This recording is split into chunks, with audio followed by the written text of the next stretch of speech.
அப்புறமா இது வந்து இருக்கிறதுலேயே சின்ன சைஸ் இது.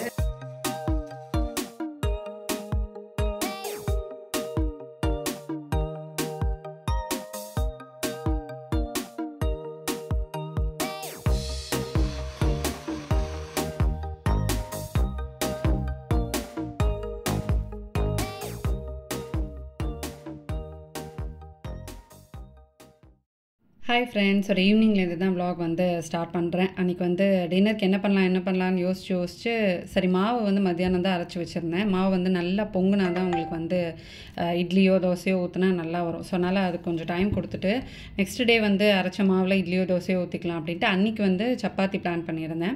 சப்பாத்தி மாவு வந்து பிசையறதுக்கு நான் வந்து எப்போவுமே நைட்டு அதாவது ஒரு 8:30க்கு தான் நாங்கள் சப்பாத்தி ரெடி பண்ணுறோன்னு வச்சுக்கோங்களேன். ஒரு 5:30 மணி 6 மணிக்கே மாவு வந்து பிசைஞ்சு வச்சுடுவேன்.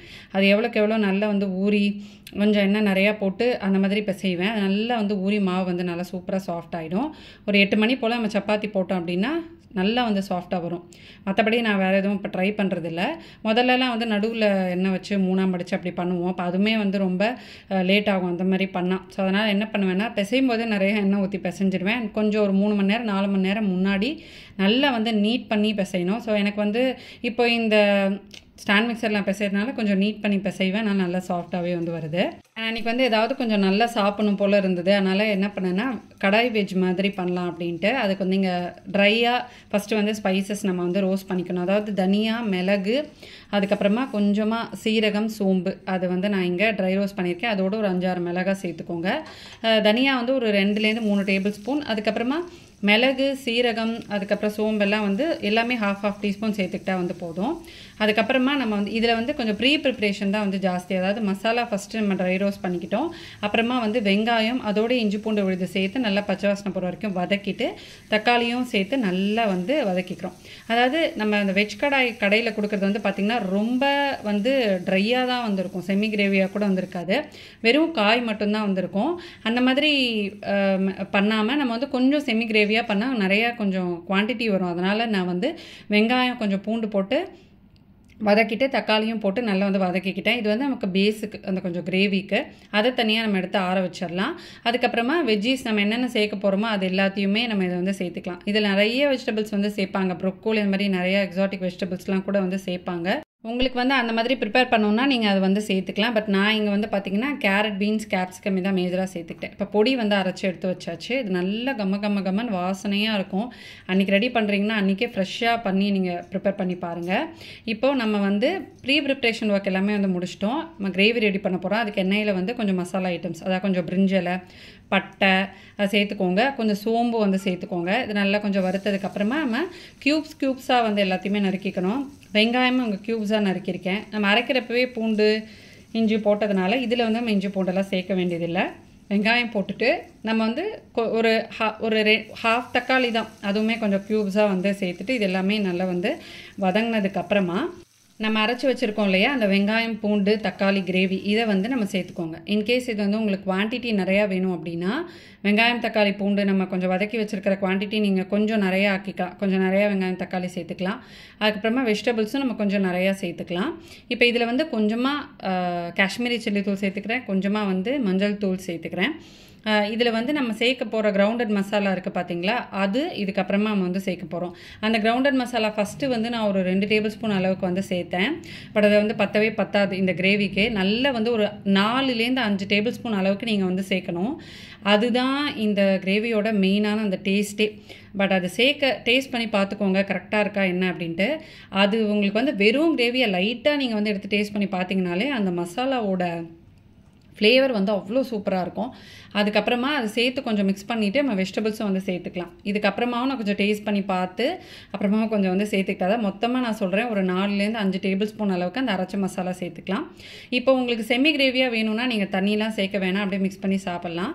பட் நான் வந்து அதாவது கொஞ்சம் ட்ரையாக வேணும்னா நீங்கள் தண்ணி ஊற்ற வேணாம். பட் எனக்கு கொஞ்சம் செமி கிரேவியாக வேணுன்றனால கொஞ்சம் ஹாட் வாட்டர் ஊற்றினேன். நான் ஹாட் வாட்டர் ஊற்றி கொஞ்சம் ஊற்றி சாப்பிட்ற மாதிரி இருக்கட்டும் அப்படின்ட்டு. ஃபைனலாக இறக்கிறதுக்கு முன்னாடி கசூரி மேத்தி சேர்த்து இறக்கிட்டு இதை வந்து சப்பாத்தியோட இல்லை வந்து ரோட்டியோட சாப்பிட்டு பாருங்கள், பயங்கரமாக இருக்கும். இன்கேஸ் நீங்கள் நானும் வீட்டில் ட்ரை பண்ணுறீங்க அப்படின்னா நானோடையே சாப்பிட்லாம். நான் இன்னொரு நாள் வந்து நான் வீட்டில் எப்படி ட்ரை பண்ணணும்னு இருக்கேன். ட்ரை பண்ணால் கண்டிப்பாக நான் உங்களுக்கு வந்து ஷேர் பண்ணுறேன். இதுக்கப்புறமா ஒரு குட்டி ரிவ்யூ போர்ஷன் அவங்க கூட ஷேர் பண்ணிக்கணும்னு நினச்சேன். அதாவது என்னோடய மாமனார் மாமியார் 2 பேருக்குமே வந்து சுகர் இருக்குது. ஸோ அதனால் வீட்டில் வந்து இந்த குளுக்கோமீட்டர் வச்சுக்கலாம் அப்படின்ட்டு நான் வந்து பிளான் பண்ணி யோசிச்சுட்டே இருந்தேன். அகரோலையும் ரிவ்யூக்கு வந்து இது அனுப்பிச்சிருந்தாங்க. சரி நமக்கு வீட்டில் பெரியவங்க இருந்தால் அது யூஸ் ஆகுமே அப்படின்னு சொல்லிட்டு நான் வந்து இது வாங்கிக்கிட்டேன். இதில் வந்து என்னென்ன கொடுத்துருக்காங்கன்றது எல்லாமே உங்களுக்கு நான் க்ளோஸ்அப்பில் காட்டுறேன். வீட்லேயே வந்து சுகர் டெஸ்ட் பண்ணிக்கலாம். என்னோடய மாமனாருக்கும் அடிக்கடி கொஞ்சம் லோ சுகர் ஆகும். அதனால் அன்றைக்கி வந்து ஒரு 2 days பேக் அந்த மாதிரி ஆச்சு. சரி வந்து அவருக்கு செக் பண்ணி பார்க்கலாம் அப்படின்னு சொல்லிட்டு அன்றைக்கி வந்து நாங்கள் இதை செக் பண்ணோம். இதுதான் வந்து அந்த குளுக்கோமீட்டர் மிஷின். இது வந்து கொடுத்துருப்பாங்க. இன்ஸ்டண்ட்டாகவே உங்களோட பிளட் சுகர் டெஸ்ட்டை வீட்டிலே வந்து பண்ணிக்கலாம். அண்ட் ரொம்ப ஃபாஸ்ட்டாக டெஸ்ட் பண்ணுற ஒரு மிஷின்னு சொல்லலாம். ரொம்ப அக்யூரேட்டாக சிம்பிளாக ஈஸியாக நம்ம வீட்லேயே வந்து ட்ரை பண்ணிக்கலாம். இதில் வந்து உங்களுக்கு 50 பிளட் ஸ்ட்ரிப்ஸ் வந்து கொடுத்துருப்பாங்க. 25 வந்து இருக்கும். அப்புறமா அந்த லான்செட்ஸும் கொடுத்துருப்பாங்க. அது எல்லாமே வந்து அது உள்ளேயே இருக்கும். எப்படி ஃபிக்ஸ் பண்ணணுன்றதை காட்டுறேன். இந்த மிஷினில் வந்து பார்த்திங்கன்னா நமக்கு நீடில் கொடுத்துருக்காங்கல்ல, அந்த நீடில் வந்து ஒன்று எடுத்துக்கோங்க. இது வந்து ஃபஸ்ட்டு டைம் நம்ம யூஸ் பண்ணிவிட்டு இதை எல்லாத்தையுமே டிஸ்போஸ் பண்ணிடணும். ஸோ இந்த நீடில் வந்து இந்த மாதிரி ஓப்பன் பண்ணிவிட்டு இந்த இடத்துல ஃபிக்ஸ் பண்ணிக்கோங்க. அந்த ஓரத்தில் வந்து பார்த்திங்கன்னா நீடில் கவர் பண்ணுறதுக்காக ஒரு சின்ன இது மாதிரி கொடுத்துருப்பாங்க. அதை நம்ம எடுத்துடலாம். ஸோ இது எல்லாமே பத்திரமா வச்சுக்கோங்க. நீடை யூஸ் பண்ணதுக்கப்புறமா அந்த கேப்பை வச்சு இதை க்ளோஸ் பண்ணி நம்ம வந்து இதை டிஸ்போஸ் பண்ணுறோம். இதுக்கப்புறமா நம்ம மேலே அந்த டாப் போர்ஷனை இதோட வந்து ஃபிக்ஸ் பண்ணிக்கணும். மேலே கன்னை எப்படி வந்து நம்ம லோட் பண்ணுவோமோ அந்த மாதிரி பின்னாடி வந்து இழுத்துக்கணும். அதை நான் உங்களுக்கு வந்து பண்ணும்போது காட்டுறேன். ஸோ இது வந்து நம்ம குளுக்கோமீட்டர் மிஷினோட இந்த ஸ்ட்ரிப்பை வந்து நம்ம கனெக்ட் பண்ணிக்கணும். இந்த ஸ்ட்ரிப்பில் தான் நம்ம பிளட் சாம்பிள் இந்த கார்னரில் வந்து வைக்க போகிறோம். ஸோ இந்த மாதிரி ஸ்ட்ரிப்பை இதில் வந்து கனெக்ட் பண்ணிக்கோங்க. கனெக்ட் பண்ண உடனே உங்களுக்கு வந்து அந்த ஸ்ட்ரிப்போட இது வந்து காட்டும், கோடு வந்து இதில் காட்டும். இப்போ இந்த மாதிரி நம்ம பேக்கில் வந்து புஷ் பண்ணிவிட்டு இது நம்ம வந்து அந்த ஸ்பீடு வந்து வச்சுக்கணும். 1 to 5 வரைக்கும் இருக்கும். 5 வச்சுக்கோங்க. அப்போ தான் உங்களுக்கு வந்து நம்ம அடித்த உடனே உங்களுக்கு லைட்டாக அந்த பிளட் சாம்பிள் ஈஸியாக வந்து வரும். அதை ப்ரெஸ் பண்ணிங்கன்னா வந்துடும்.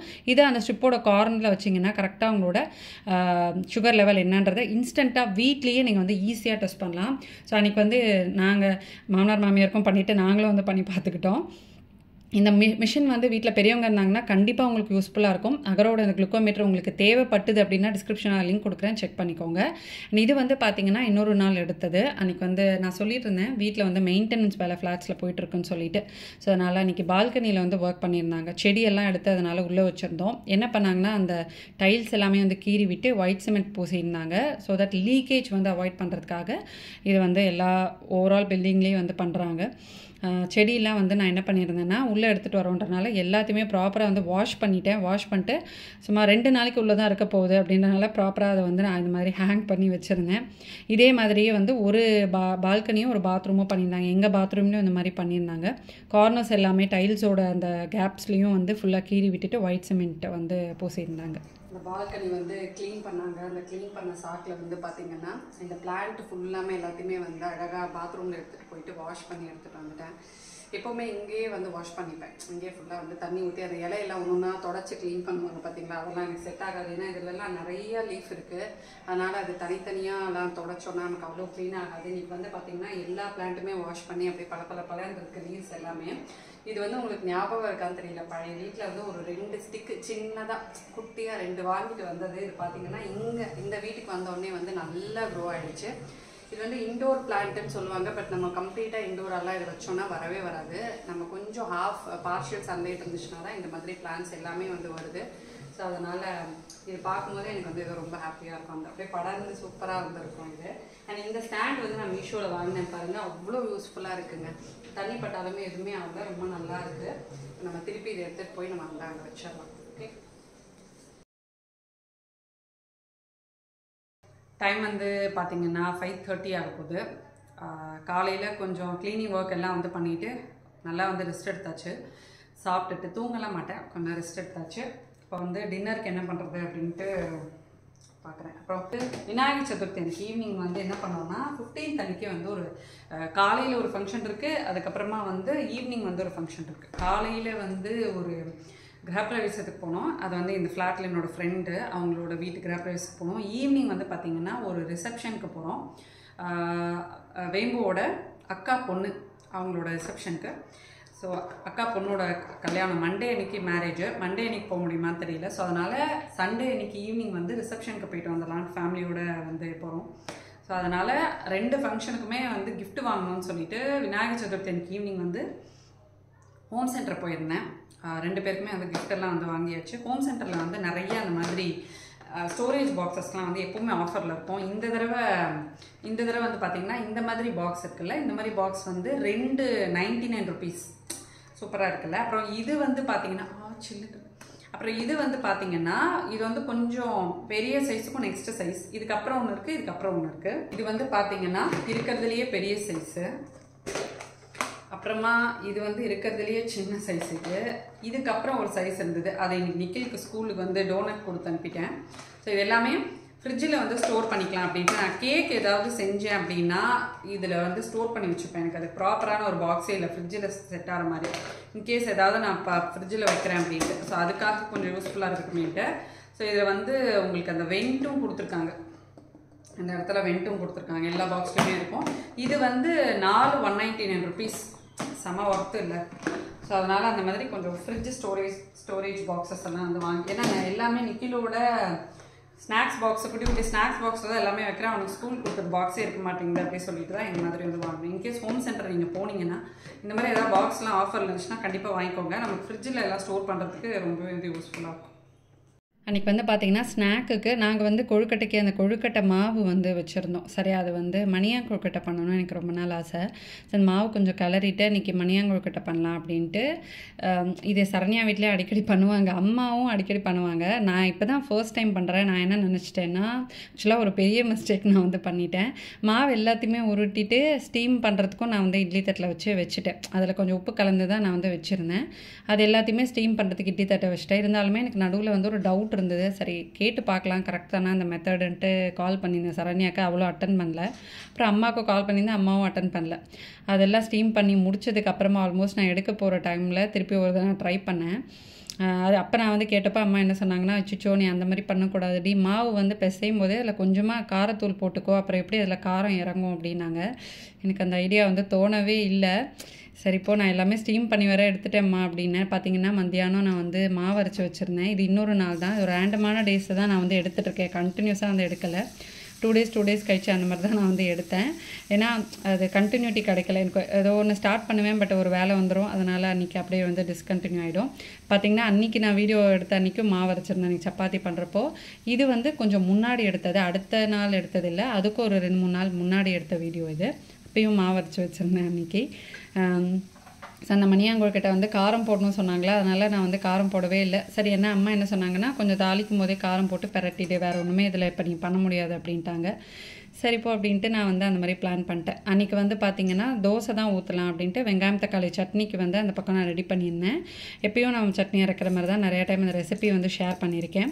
அந்த வெங்காயம் தக்காளி சட்னி டேஸ்ட்டாக வரதுக்கு வந்து பார்த்திங்கன்னா அன்றைக்கி நீங்கள் பூண்டு சேர்த்துக்குவீங்க அப்படின்னா அதுலேயே 2 பல் பூண்டு இடித்து சேர்த்துட்டு கொஞ்சம் வந்து புதினாவும் கொத்தமல்லி இலையும் அதில் நீங்கள் போட்டு அதை வதக்கிறப்பவே லாஸ்ட்டாக கொஞ்சம் நிறையா புதினாவும் கொத்தமல்லி இலையும் போட்டு நல்லா வதக்கிட்டு அதை அரைச்சி பாருங்கள். டேஸ்ட் வந்து ரொம்ப ரொம்ப சூப்பராக இருக்கும். வெங்காயம் தக்காளி சட்னியில் நல்ல ஒரு டேஸ்ட் கொடுக்கும். ஸோ அதுவும் வந்து நான் வதக்கி ஆற வச்சுட்டேன். அதுக்குள்ளே இங்கே மணியாங்கொழுக்கட்டையும் வந்து சும்மா அப்படியே கொஞ்சம் காரப்பொடியெலாம் போட்டு சாட்டே பண்ணேன். அதுக்கு நான் ரொம்ப ஆசையாக பண்ணேன், ஆனால் அது ஒரு மேஜரான ஒரு மிஸ்டேக் வந்து பண்ணிட்டேன். சரி பரவாயில்ல, எல்லாமே நமக்கு ஒரு லெசன் தான். நெக்ஸ்ட் டைம் பண்ணும்போது நமக்கு அது மறக்க மாட்டோம் இல்லையா. ஸோ அதனால் அதுவுமே நான் சாப்பிட்டு பார்த்தேன், எனக்கு பிடிச்சிருந்தது. ஏன்னா அதில் கொஞ்சம் உப்பு இருந்தது. நம்ம உப்பு கொழுக்கட்டெல்லாம் சாப்பிடும்போது ஒரு டேஸ்ட் இருக்கும் பார்த்தீங்களா, அந்த டேஸ்ட்டு வந்து இருந்தது. இருந்தாலும் அதை நான் வந்து சாப்பிட்டேன், வேஸ்ட் பண்ண வேணாம்னு சொல்லிவிட்டு அப்படியே நானும் நிக்கிலும் கொஞ்சம் வந்து வச்சு சாப்பிட்டுட்டோம். இப்போ இங்கே வெங்காயம் தக்காளி சட்னி நல்லா வந்து வதங்கிடுச்சு. அதை வந்து நான் அரைக்க போகிறேன். அன்றைக்கி வந்து பார்த்திங்கன்னா புதினா கொத்தமல்லி எதுவுமே இல்லை. ஸோ அதனால் வெங்காயம் தக்காளி மட்டும் வதக்கி நான் வந்து கடகடன்னு பண்ணிட்டேன். ப்ராப்பராக வந்து எல்லாமே இருந்துச்சுன்னா நான் சொன்னேன்ல அந்த மெத்தடில் தான் பண்ணுவேன். டேஸ்ட் வந்து ரொம்பவே நல்லாயிருக்கும். இப்போ நம்ம சட்னி ரெடி பண்ணிட்டோம் அப்படின்னா டிஃபன் வேலையும் வந்து அன்றைக்கி முடிஞ்சிடும். ஸோ கண்டிப்பாக இந்த வீடியோ உங்களுக்கு வந்து யூஸ்ஃபுல்லாக இருந்திருக்கும்னு நினைக்கிறேன். இந்த வீடியோவில் நான் வந்து ரெசிபிஸ் ஷேர் பண்ணியிருக்கேன். அந்த ரெசிபிஸ் ட்ரை பண்ணி பாருங்கள். நான் சொன்னேன் அந்த வெஜ் கடாய் ட்ரை பண்ணி பாருங்கள். அந்த டேஸ்ட் பிடிச்சிருந்துச்சுன்னா கண்டிப்பாக நீங்கள் ட்ரை பண்ணி பார்த்தீங்கன்னா இன்ஸ்டாவில் இல்லை மெயிலில் எனக்கு வந்து பிக்சர்ஸ் ஷேர் பண்ணுங்கள். நெக்ஸ்ட் ஒரு இன்ட்ரெஸ்டிங்கான யூஸ்ஃபுல்லான vlogல உங்களை நான் மீட் பண்ணுறேன். அது வரைக்கும் பாய் ஃப்ரெண்ட்ஸ்.